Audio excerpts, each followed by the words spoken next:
Patay ang isang delivery man matapos pagbabarili ng kanyang manong kaibigan sa Pasig City. Ayon sa isa sa mga nakasaksi sa krimen, lasing at pulang-pula ang mata ng lalaking bumaril.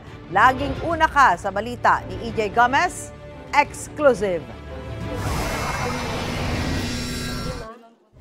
Tinirikan na lang ng kandila ang labas ng bahay na ito sa Feliciano Street sa Barangay Sagad, Pasig City.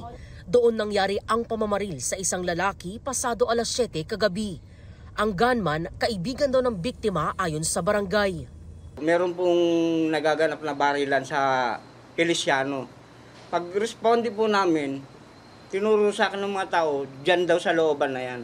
Nakita ko yung tao, nakahandusay na, nakadapa na siya. Wala na pong buhay. Sa iskinitang ito sa Feliciano Street nangyari ang pamamaril. Ayon sa mga saksi, nakarinig sila ng 5 putok ng baril. Isa pa riyan, tumama sa pader na ito. Ang dugong biktima nagawa pa raw makalakad hanggang sa mapasandal at tuluyan na lang bumagsak sa gate na ito. Na-recover sa crime scene ang mga basyo ng bala. Ayon sa mga kaanak ng biktima, nagtamo ng 2 tama ng bala sa likod ang biktima. Isa sa collarbone at isa sa tuhod na agad daw nitong ikinasawi.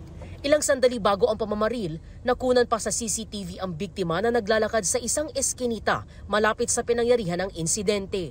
Niyaya pa nga raw itong magyosi ng sospek. Yung victim po, nakaupo po siya sa motor, and then yung namaril po is kasama po niya yung lola-lolahan ko. Ang sospek tila wala raw sa wisyo bago maganap ang krimen. Lasing po siya, tapos po pulang-pula yung mata, bangag na bangag po yung itsura niya. Nagtataka lang po ako, parang hawak po siya ng hawak sa likod. Hinala ng mga saksi, bit-bit at tinatago na ng sospek ang kanyang baril na mga panahong iyon. Kinilala ang biktima na si Linel Perez Eugenio, 40 anyos at nagtatrabaho bilang delivery man. Palaisipan daw sa mga residente ng Barangay Sagad, lalo na ng mga kaanak ang sinapit ng biktima.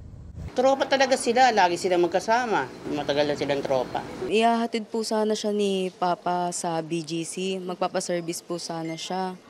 Nagulat na lang po ako. Ganun po yung nangyari. Nanggagalaiti po ko na nasasakta na sobra. Ngayon, dun sa taong yun, kung may konsensya ka man, lumabas ka na.